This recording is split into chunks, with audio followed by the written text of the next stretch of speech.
Well, good afternoon, everyone. Thanks for joining us in the show lounge. For those I haven't met yet, my name is Moss. I'm the cruise director. So I'd just like to introduce our speaker for this afternoon. On these voyages, slightly shorter voyages where we're in port pretty much every day, difficult to find a spot to put a lecture. So I'm very glad to see some of you here because it's really one of the things at Silversea we pride ourselves on is our enrichment lecture programs. And we have some really, really fascinating lecturers from around the world come to join us. And the program we have for you on this voyage is our lecturer who knows a lot about a lot. And so he's our political analyst, and he'll tell you more about the lecture program he has coming up for you and about today's lecture. But I'd just like to introduce him, so please put your hands together for our lecturer for this voyage, Daniel Silke. Thank you, Moss. Thank you very much. Thank you very much for that very kind introduction. Thank you all especially for choosing to come here as opposed to being out in this rather lovely port. It's my first time in Ibiza, and I must say I've been very pleasantly surprised by what I've seen, but I'm particularly delighted to be here on board Silver Spirit, particularly delighted to be back with Silversea, and delighted to be able to bring you all down to reality, as I keep on saying. It's not just cruises and buffets and all the rest of it. Unfortunately, we have to confront some of the realities of the world, and you know, my job, and my job, by the way, is back at home in Cape Town, South Africa. That's where I hail from. How many of you here in the audience have been to South Africa? I expect from a well-traveled group like this. Yes, marvelous to see you've been visiting our shores. My job at home is as what I call a political economy consultant. And I service corporates with analysis, risk analysis of where South Africa is at, where the world is at, where Africa is at from an economic and from a political trend point of view. And that's what I'm going to do with you as well over the course of the next 3 formal presentations. We'll hopefully do a 4th presentation somewhere down the line, which will be more of a Q&A town hall style meeting, which offers the opportunity for you to vent all of your frustrations, I might add, on global issues, of which there seem to be increasing amount of frustrations. And we'll do that later in the cruise. The first 3 talks are going to be some sort of general trend talks about where the world is at. The first 2 talks really go hand in hand, the one today and there'll be one tomorrow, I believe. Just check your program. Same time, by the way. The first 2 talks will deal with some of the core global trends facing the world today. In the first talk, I will talk more about some of the political trends that we see emerging, warts and all. And in the talk tomorrow, I'll talk a little bit more about some of the broader social, demographic, 1 or 2 aspects of technology, and some regional trends around the world as well that affect just about everything that we do. So there'll be a slightly different emphasis on the 2 talks over the 2 days, but they go together. So you've got to attend both of these talks today and tomorrow because the exam, you're not going to pass that exam by the time we've finished with this particular cruise. I don't let you off the cruise until you've done my exam, my friends. So that's the threat, I suppose, to keep the audience here. Otherwise, I'll probably never see you again after this. But it's just a marvelous opportunity for me to be on the ship and to engage with an international audience that I like as well. Now, let me begin, and I show a lot of slides and a lot of pictures, and if you get tired of me, just watch the screen, or you can just sort of vegetate off if you want to switch off from some of the very big and volatile trends out there at the moment. I'd just like to start the presentation by, again, reminding some of you who might have played this particular game when you were a little bit younger, or maybe you still play this particular game. It's a marvelous board game called Risk. And in a sense, that's my game. My game is to assess political risk across the world, and my game is certainly to assess risk back in my own country, South Africa. I'm not going to talk about South Africa in any great length in these presentations. However, in the 3rd talk, when I talk more about Africa, I will mention something about South Africa, and perhaps in the Q&A we can talk a little bit about that country because many of you have been to South Africa, and there are substantial changes taking place in that country, and talk about volatility. If I talk about the rest of the world, good heavens, I should really talk about my own country because we're going through some dramatic changes, and there's some very big political and economic shifts taking place, some of them a little concerning. But hey, that's why you're here, because you like to be concerned, my friends, and that's what we're going to do. Now, just some sort of broad characteristics of where we are in the world at the moment. I would say, and you can agree with me or not, and I might just say also that, these are the opinions that I express here in these lectures are my opinions. They don't represent the cruise line at all. I understand that everybody here has their own opinion, and we are all, in a sense, becoming more opinionated. I think that the world is particularly volatile, and I think we're living through these volatile times which, in a sense, make us more, well, maybe not opinionated is too strong a word, but we do become more emotional, I think, about issues before us. And I have sensed over the course of many years lecturing to all sorts of groups from all over the world an increasing polarization of political views. Whether it's just me or not, I don't know. Whether it's because I talk to audiences and they want to vent to me their particular feelings, I get more of it. But there is a sense of polarization. And I think the volatility and the era of volatility that we're living in adds to that level of polarization. At the same time, I think we are also in an era of uncertainty. There are any number of big trends out there, as you'll see as I develop them in the talk, that lend itself to a degree of insecurity as a result of this uncertainty. I think, too, that we're living in an incredibly complex era, an era in which all of the points that I'm going to present to you today really melt together in some sort of rather difficult puzzle. Let's just see why that's gone off, because we've got to, I now know I have to be very careful with that connection. But all of the points, all of these trends that I'll talk to you about really make for an incredibly complex era in which we live. Is it more complex today than it was 10, 20, 30, 40 years ago? I'm not sure, because I think we are all susceptible to believe that the current era that we are in, whatever that era is complex, because those are the issues we deal with on a daily basis. But I would feel, maybe I'm getting older as well, that we do live in a more complex world and there are more challenges. And I do think also that many of the trends that I present to you, many of the issues that I present to you, are very ambiguous. If you are an optimist and you see the glass half full, and I hope that there are many of you in the audience who see the glass half full, then you could argue that there's great opportunity, even in some of the volatility that I will present to you. If you feel the glass is always half empty, then I'm not quite sure what you're going to do. My only advice to you is to just keep on cruising. Just book the next cruise all the time and just keep on escaping, in a sense, from reality. Now, when I talk about volatility, and most of my talks are about trends that enhance or bring volatility into the discourse or the public domain, there's, I suppose, emotional volatility, there's political volatility. We can measure volatility, of course, in the equity markets. And over the course of the last year, there has been a spike in volatility in equity markets, whereas equities in the last year had run at relatively reasonable sort of basic levels. There was spikes in volatility. We have seen spikes, substantial spikes in volatility from an equity point of view, also reflecting the broad range of uncertainty affecting the world today.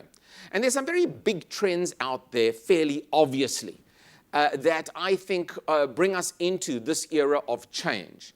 The trend certainly for the resumption of the US interest rate cycle, which looks as though it's going to continue to tick upwards over the course of the next few months with a further interest rate hike, is a cause, I think, of substantial volatility across the world. It's not bad that the US is starting to raise interest rates, because it does reflect that the US economy is normalizing away from those abnormal days in the post-2007-2008 crisis.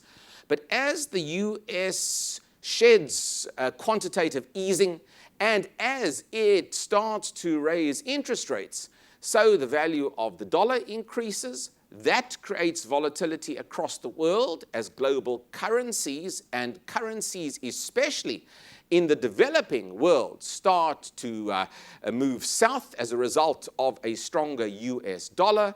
And the volatility is enhanced because if the US has higher interest rates, the rate of return on investments in the US and perhaps other Western markets is a little more attractive today than it was a year or 2 or 3 ago.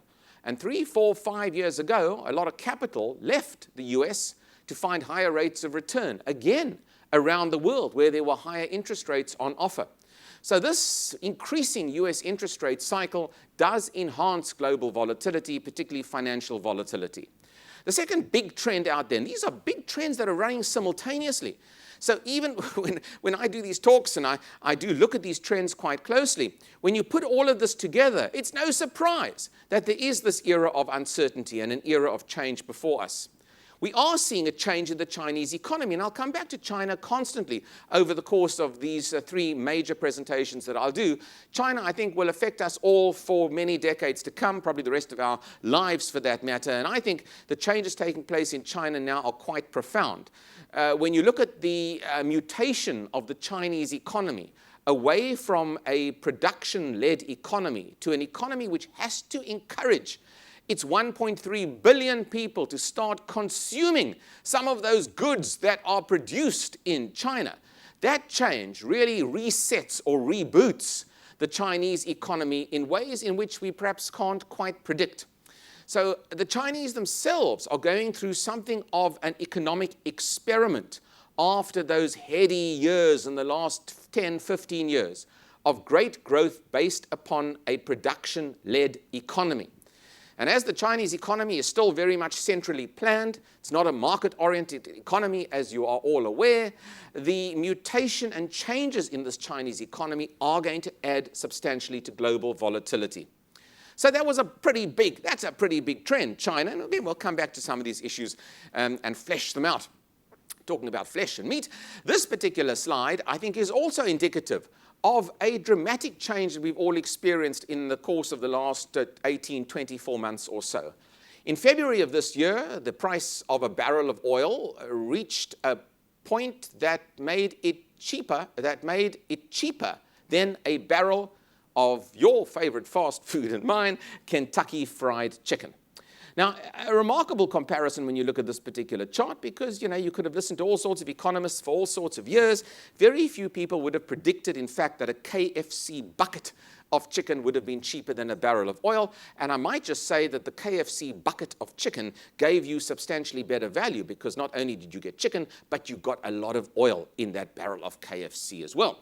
So this particular change that has occurred fast, rapidly, across the world, the fall in the price of oil has had a profound impact upon business, particularly business in the oil industry, in the oil sector. Oil bankruptcies have increased. In fact, they've become the order of the day. Only very recently, in the last year or so, huge oil companies are under strain.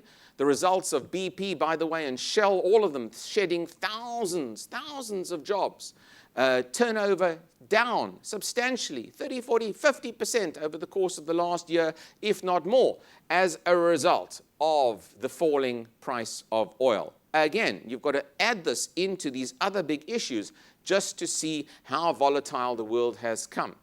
And this volatility in oil is caused by a number of factors. One of the factors, of course, is that the Saudis, in what one would call a very risky master plan, decided to take on the shale industry, the shale gas or fracking industry that was starting to make inroads and potentially could have threatened the demand for oil. And of course, who does that hit? It hits OPEC, and in particular, it does hit the Saudis. So by pumping the oil and keeping that oil flowing, the price was pushed down largely by the Saudis, and as we all know, it has affected substantially the shale gas industry in the US as a result.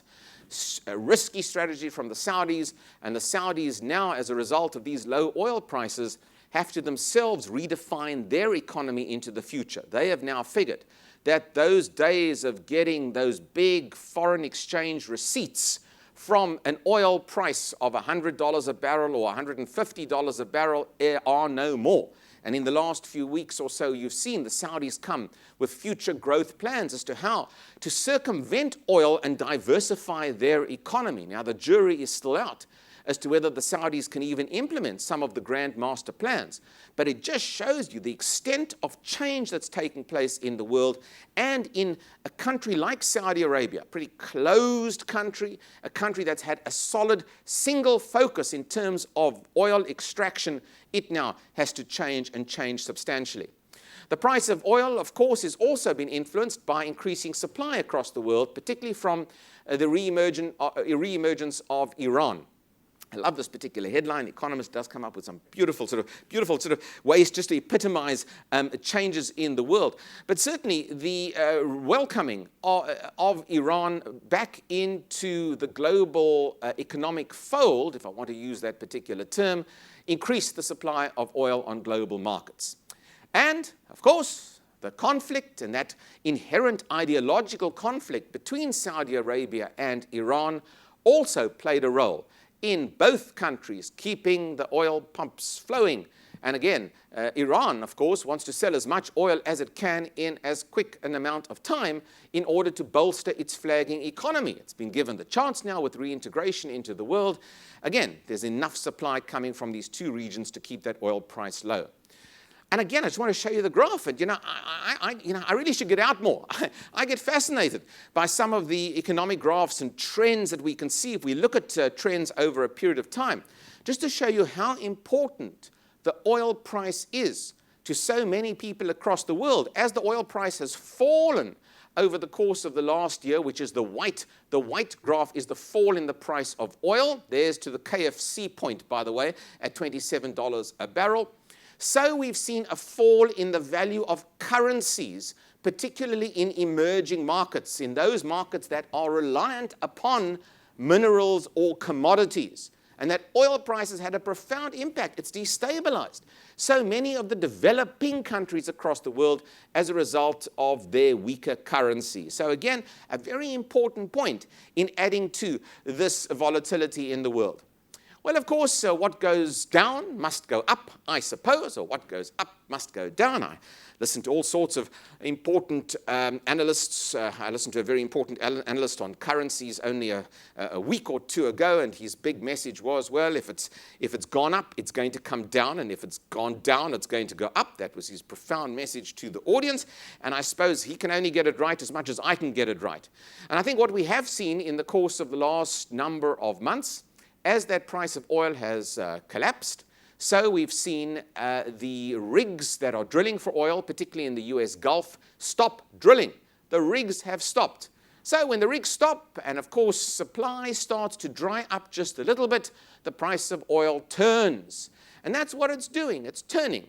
As US oil production has dropped, the price of oil is starting to increase. And the surplus of oil is now starting to effectively dissipate, and the supply and demand of oil looks a little more stable. And as a result, we've seen oil go from $27 a barrel to its current levels of just hovering at below $50 a barrel. Oil has almost done 100% increase over the course of the last 3 or 4 months. And that's a substantial amount of change. But we might be at a plateau now for oil at the $48, $50, $55 per barrel going forward. But look at the volatility that has created. Add to all of this, as if that's not enough, my friends, issues surrounding refugees. You can call them migrants, you can call them refugees. I do call them refugees because ultimately these people are fleeing a pretty miserable domestic situation, whether they're from Syria or whether they're from Afghanistan or whether they're from parts of East Africa, Eritrea, and Sudan in particular. The migrant refugee crisis in Europe has created substantial instability across the European Union, and I'll come back to that in a moment. So when I say we're in a volatile time, I think you get the message. All of these issues occurring simultaneously, and if that's not enough, Europe has to deal with ongoing issues relating to the Greek debt, the pay back the money that the Greeks still, I think, are trying to settle, continues to create volatility in Greece and particularly in the EU. And obviously, Britain's vote on whether to remain in the EU or not creates a degree of uncertainty, particularly for the City of London and for Britain's trade negotiations and agreements with her European partners, again creating uncertainty. And again, I'll come back to that in a moment. So, and if that's not enough for my friends here from the United States, and I hope you don't take too much offense at some of the imagery that I use just to entertain the audience more than anything else, issues surrounding a very volatile and very, I think, unsure US election campaign add to concerns, particularly on financial markets.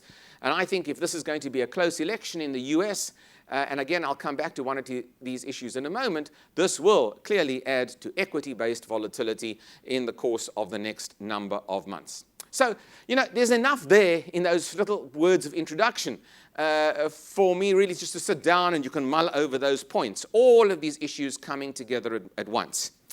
But over the course of this talk and the next talk, I really want to develop sort of 10 themes, what one could call 10 core global trends that take into account what I've told you right now, yet somehow some of them look more troublesome than others. Some of them offer opportunity. Some of them offer a way out in terms of the negativity that is very often presented to all of us. The picture on the screen there in my trend number 1 is a picture taken in Sao Paulo in Brazil. As you can see, a favela or a shanty town, what we would call in South Africa, in Brazil, they'd call them a favela here, running side by side with a relatively luxury apartment or condominium complex, the tennis courts belonging to the condos there, acting as the buffer between the wealthy and the poor. And I think the issue, just in broad terms, and we could have a deep philosophical discussion about this, which I'm sure we won't, the issue of inequality across the world has become a front burner issue for many societies, both in the Western world and also in the developing world.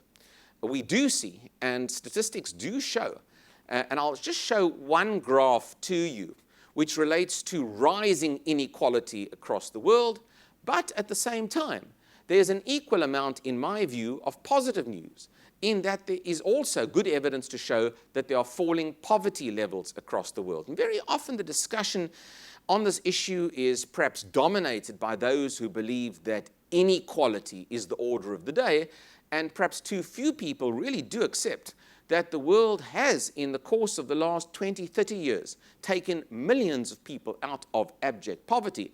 And whilst they're not well-off citizens today, they're certainly living a better lifestyle than they ever did. Now, again, statistics, you can all argue where these come from. The sources are here. If anybody wants to question any of these sources, I only use what I call A-grade resource material. I don't go to sort of secondary sources, or I don't go to sources that are perhaps questionable in terms of any kind of ideological background. I try to keep things pretty straight and narrow when I do my analysis.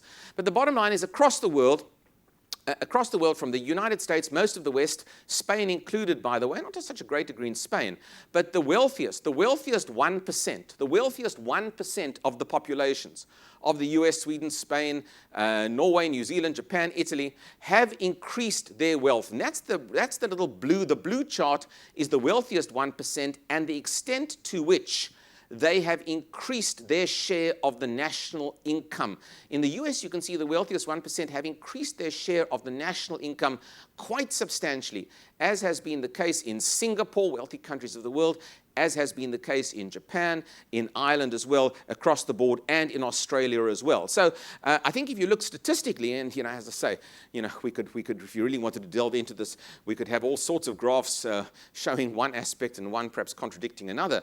There has been an increase in the wealthiest share of national incomes in many parts of the world. But at the same time, the good news is that there has been not an end of poverty, but there has been substantial work across the world to reduce poverty. Those people living on under $2 a day or under $1.25 a day, depending on how you want to term extreme or abject poverty, the levels of those people, the amount of people living under those perilous conditions have reduced over the course of the last while. Global poverty today is now below 1 billion people are on this planet. 1 billion people. In 1990, nearly 2 billion people were living on less than $1.90 a day. 2 billion people, less than $1.90. Today in the world, it's about 700 million. It's 3/4 of 1 billion people. So it's halved, if not more, over the course of the last 20 years. And that's relatively good news, often, I might add, not reflected in the international media. It's all about inequality. It should also be about opportunity for people, particularly in the developing world, who have seen an improvement in their situation. And these improvements have occurred across the world. From East Asia, the falling line indicates the falling poverty levels. The blue line indicates Africa's falling poverty levels. And I'll talk a bit more about Africa in the talk tomorrow or the day after. Across the world, the lines are falling, poverty levels are falling. But still, whilst poverty has fallen, most people now have moved from what one could call being categorized as poor to being low income. Some people have moved into middle income, but still, the drop largely, where are we going here? Let's go back. The drop largely has been into, the category change has been from poor into low income. So it's not as though people are necessarily satisfied with their lot. The levels that they've started from were extremely low. Still, from a statistical point of view, we have seen an improvement in the world. It's not all one-way traffic in terms of global inequality in the world. So let's put that to a side for the moment. The second big trend that I think is a trend of concern, and it plays into my concern about many countries across the world, including my own, I might add, is the issue of growth. Countries' GDP growth in particular. Can countries grow and employ citizens at the same time? We are seeing a trend of what one could call jobless growth, where, of course, technology plays an important role in allowing and precipitating the growth in an economy, but it doesn't mean that more people are being employed at the same time. And, of course, who does technology affect the most? A younger generation of worker, because they're coming on stream every single year. So unemployment, what we would call underemployment, people who are employed in jobs that don't utilize their skills fully, they are underemployed, and jobless growth, a critical, I think, challenge for the world. Again, global unemployment over the course of the next number of years looks as though it is either it's on a rise, or perhaps it's going to be relatively static. But we see very little improvement in employment levels across the world. Yes, in the United States, there have been some relatively good figures coming out recently, even in Europe. But overall, I think technology in particular is challenging employment and challenging labor. And I'll talk more about that tomorrow as well. It's one of the real challenges for all of us. And those challenges extend in the post-global crisis of 2007, 2008 to companies and corporates across the world who are trying to employ fewer people to do more work. And again, thanks to technology, the big companies of this world can reduce their workforce, rationalize their workforce, as the term goes.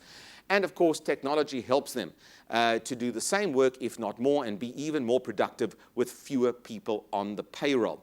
Lean production, one of the core trends over the course of the last number of years, and I suspect will become even more of a trend as technology and robo-sourcing becomes more of a feature for all of us. The big issue is youth unemployment. Young people between the ages of, let's say, 15 to 24, we could say 18 to 24 if you want to use that official sort of term in terms of who's categorized as a working age population.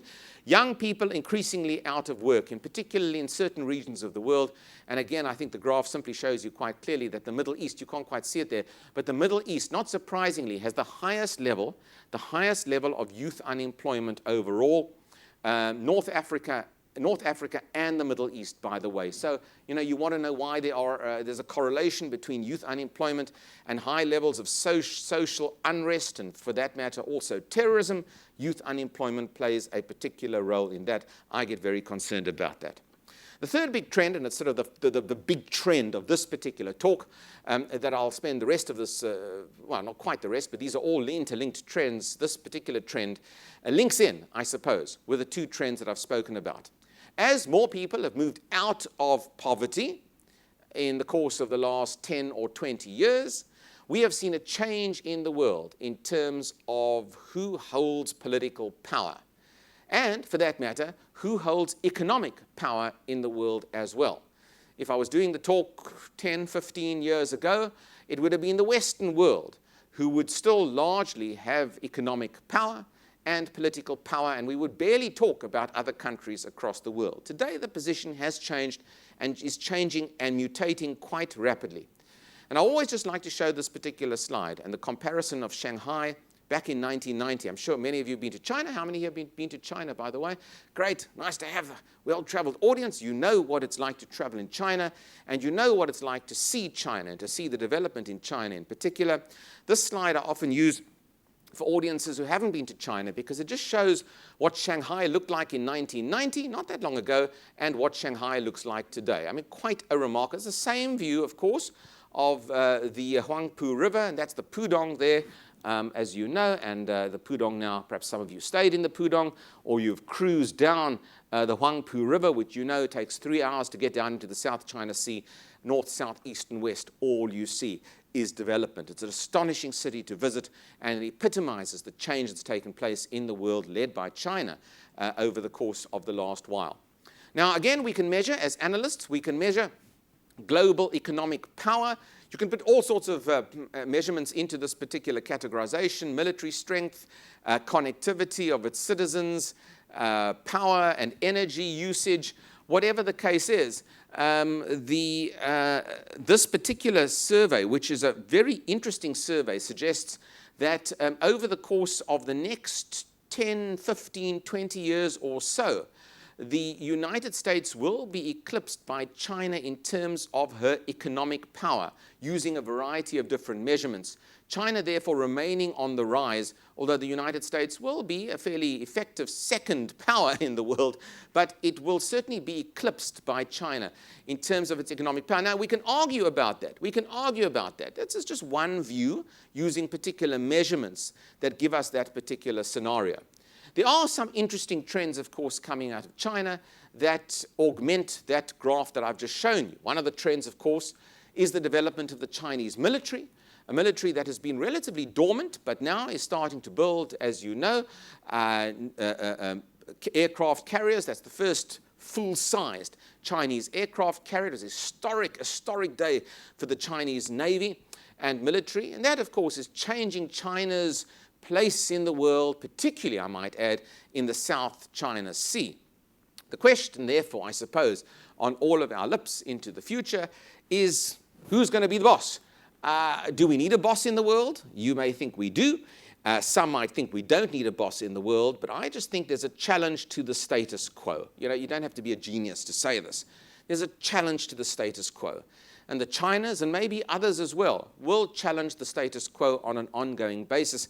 And I'll come back to that theme of how the status quo is challenged in the third talk that I will do in a few days' time, just to give you one idea of how the status quo is being challenged. This is a billboard that's up on the highways of many cities across the world, particularly in the developing world. By that I mean Southeast Asia and in many parts of Africa. It's a billboard, advertising billboard. I took this picture. I was in Zambia, a little small country in the middle of Africa, Zambia, and when you get out of the airport in Lusaka, Zambia, and you travel into the central city of Lusaka, what do you see? You see multiple billboards along the road advertising the Chinese currency. Now, I've never seen this anywhere else in the world, of any other country advertising their currency.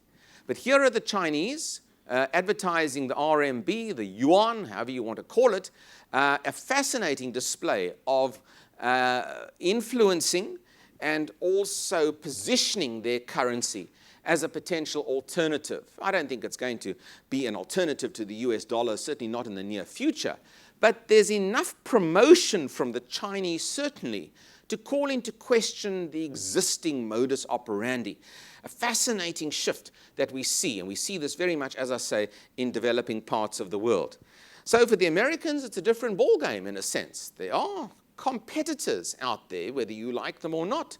And those competitors play very astute and very clever games. I sound a little bit like Donald Trump when he says that now about some of the competitors globally. And I think that is changing the rules of the game, perhaps slowly, but it is a significant change for all of us.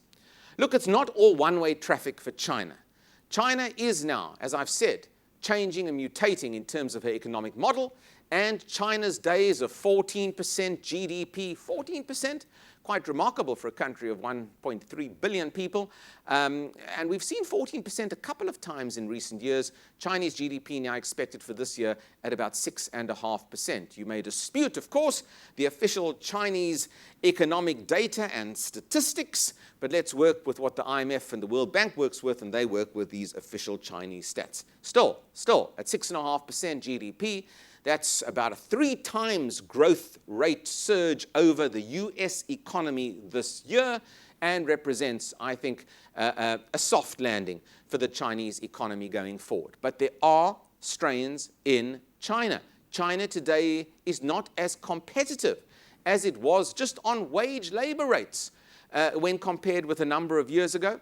And in fact, even on this interesting comparison between China and Mexico on the cost of manufacturing, the compensation, the average compensation costs for a manufacturing worker, in fact, you can see it's slightly cheaper now to produce in Mexico than it is to produce in China in the manufacturing sector. There's a little gap that's emerging. It's an important change that's taken place in the world and in terms of Chinese wage labor rates only in the very recent past. And again, that's a trend that's going to play itself out in all sorts of different ways. Strangely enough, the Chinese face competition now from other workers across the world. And the Chinese themselves, by the way, are now also looking at alternatives. They're looking to diversify their own economy. If they're a little concerned about their own economy's growth, what do? You diversify outside your own home territory, and you start buying up businesses in other parts of the world, and mergers and acquisitions from the Chinese, as the graph would indicate there, have spiked and increased substantially only over the course of the last number of years. So strange as it might seem, it's not just all about a rising China. There are challenges, and this has meant that the Western world, whose growth had dropped so much in the last 5 years, has shown signs of resilience as China starts to at least not falter, but perhaps drop to some degree. Emerging markets across the world have had a torrid time, as I'll talk about in a later talk. And the Western world has recovered reasonably well, nothing exciting, but reasonably well. And in fact, today, the GDP differential between the West and the rest really is not that significant anymore. The West have fought back quite nicely. So, we could make these grand predictions about, the next 10 years being the year of China. Won't be quite as simple as that. And there's still opportunity for the West, I think, to grow and grow relatively well. But the fourth key trend that I want to talk to you about really, I think, can unsettle many of us. And, this is sort of the bad news, I suppose. And even I get concerned when I talk about aspects of this, which become very sensitive. And I don't know you, and I don't know your political affiliations or how you feel on so many of these issues. So I'm not sure if anybody's going to be left in this talk by the time I finish this final section of my talk. But increasingly across the world, and here is a trend. It's a trend, and it's not just Daniel saying it's a trend. I've got statistical proof to show it, and I try to find statistical proof to back up most of my trends, I must tell you. Increasingly across the world, there is frustration. There's frustration from electorates just about everywhere. Voters are turned off. And increasingly, governments across the world are losing credibility. What happens when voters get turned off from politicians? They actually stop voting. And across the world, we've seen a decline, and quite a dramatic decline, in voter turnout. And this is a global graph, and it shows in parliamentary elections, presidential elections, there has been a decline as a result of an alienation from ordinary people to their politicians or their elected politicians. And it's an interesting graph because it has a direct bearing to a degree on the shifts and changes that we are seeing today. Across the world, voters are irritated and they've lost confidence. Brazil today has 5 living former presidents, and I will include Dilma Rousseff in that because she's, of course, under suspension in awaiting an impeachment trial today.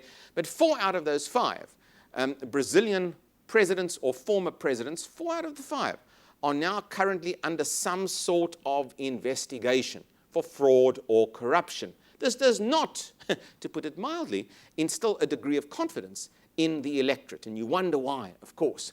There are these mass demonstrations that take place in some countries of the world, particularly, again, we've seen this in Brazil as a result of a myriad of interlinked corruption scandals in that particular country.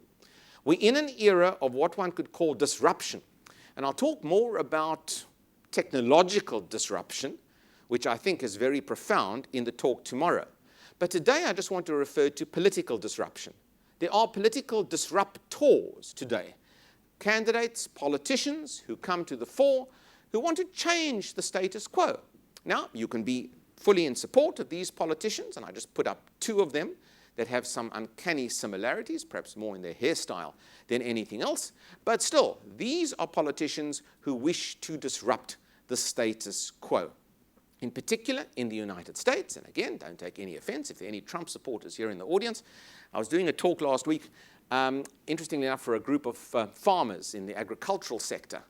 And I was trying to find an image that they would relate to when it came to Donald Trump, by the way. And there's a marvelous website out there called 15 Things That Look Like Donald Trump. 15 Things That Look Like Donald Trump. And I thought for my farming talk that I gave last week, this was the best image that I could find, I must tell you. Rather enjoyed just because Mr. Trump is a very photogenic and interesting character. But Mr. Trump also represents disruption. Disruption, whether you like it or not, and you might want disruption, just as you might like the Brexit disruption, of course, but you might like Mr. Trump's brand of disruption. And, of course, Trump's candidature and what he's been motivating for, other than the Mexican War, by the way, the other big issue for Donald Trump is clearly also to try and reverse some of the effects of globalization that has caused extensive job losses, particularly in the United States and in many industries in the United States over the last 10, 15, 20 years or so. Trump says, I'll bring back jobs. I will bring jobs back from China. Well, this would be a reversal, as I've said, a reversal of globalization.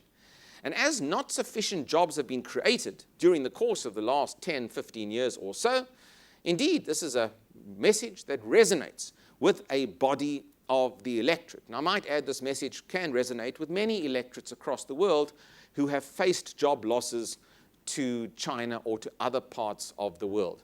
So we are seeing an interesting trend. I mean, I've done extensive research on globalization. The world is flat. Some of you remember that book by Tom Friedman from 10, 15 years ago. The world is flat, said Tom Friedman. Barriers and walls are coming down, said Tom Friedman. And yet today, we have resistance to that, a very important political trend that, again, you either find favor with or you find quite distressing. It's not just in the United States, across the world, political candidates are becoming more popular in a sense, more populist. They are prepared to speak out.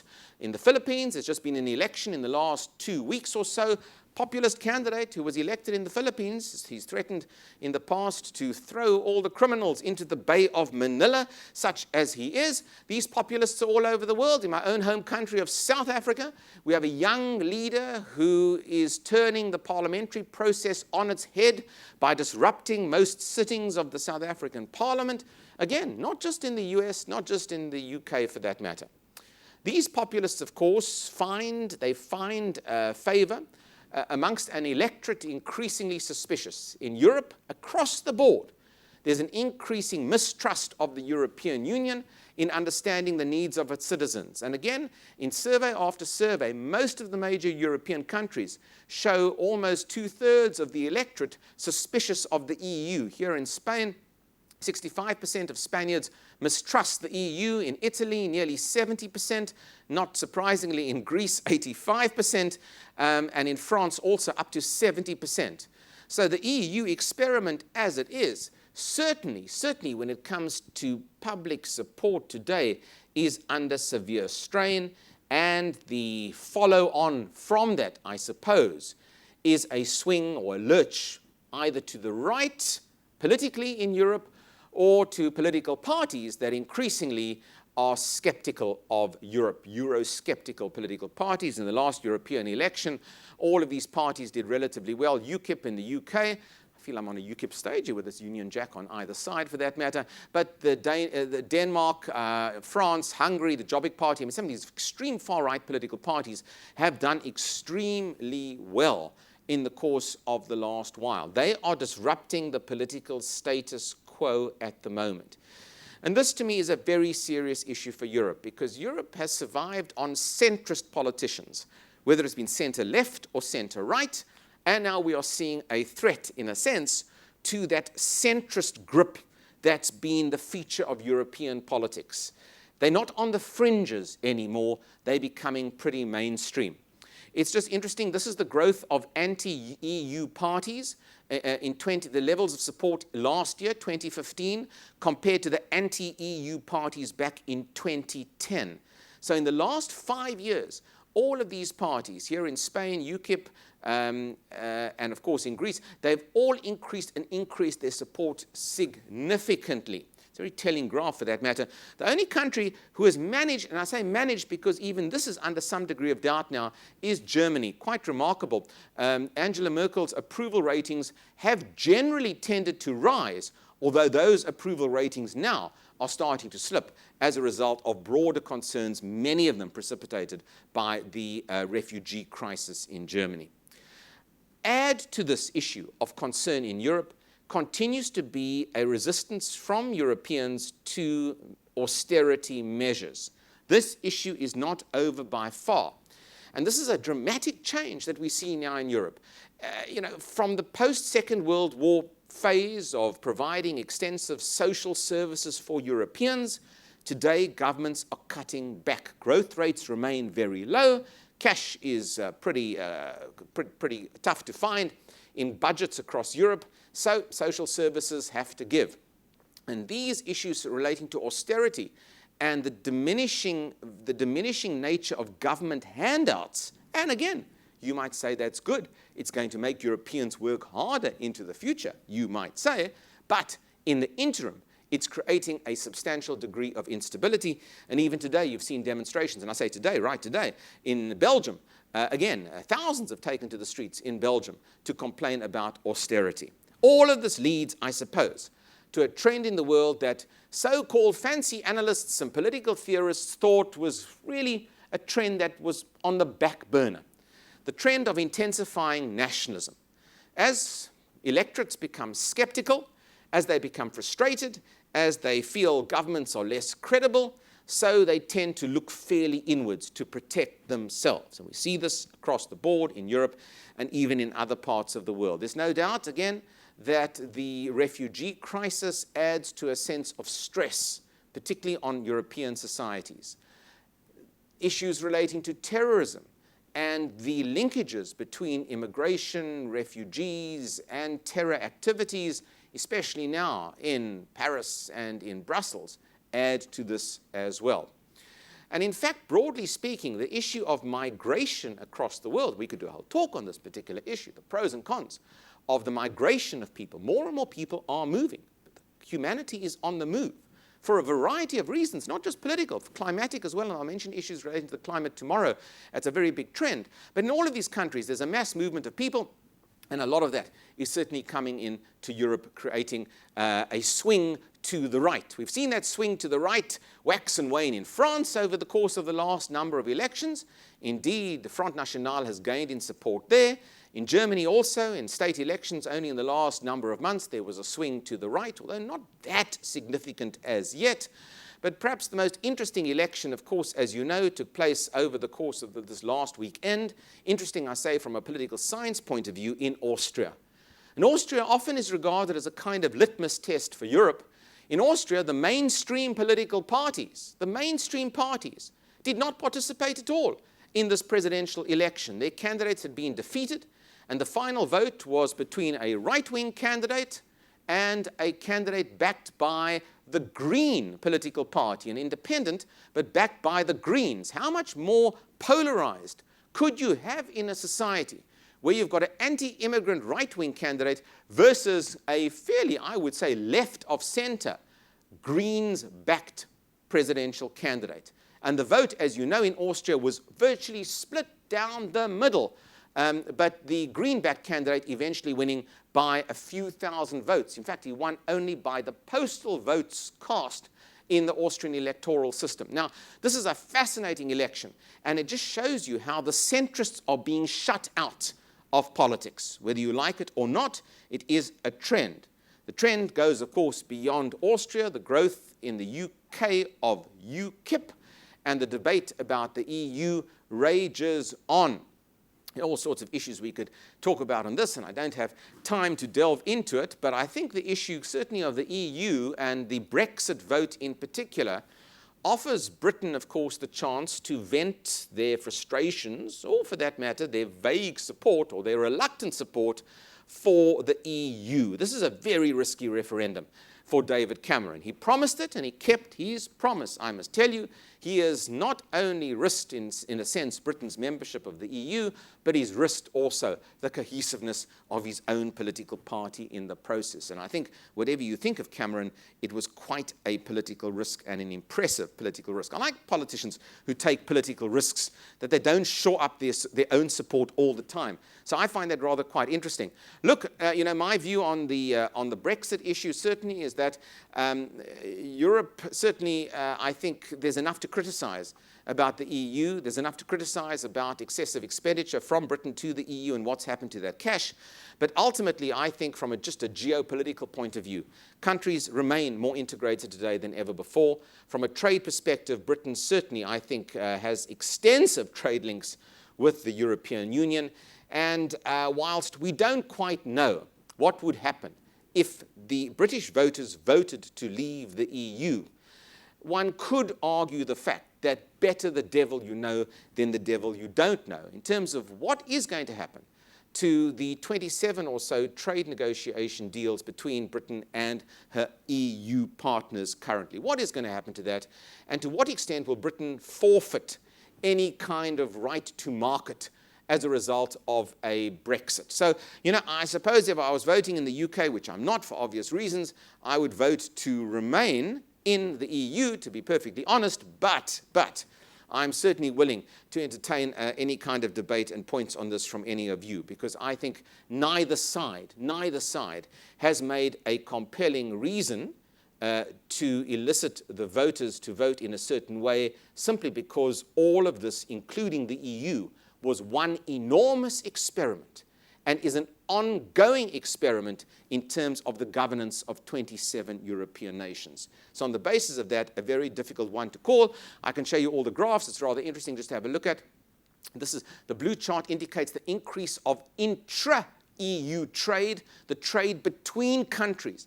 And I must just say, somebody who watches trade patterns across the world, the more you trade with one another, the better it is.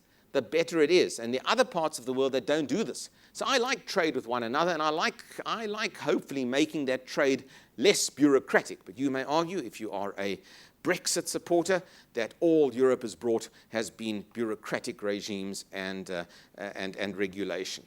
Ultimately, and I always say this to businesses who hire me to come and do analysis, for all of the negativity about some of these issues and for all of the very deep concerns that we can have, it is a case of keeping calm and carrying on. For those in business, it certainly is a case of providing an outstanding product, providing outstanding service, using technology. We'll come to that in the talk tomorrow.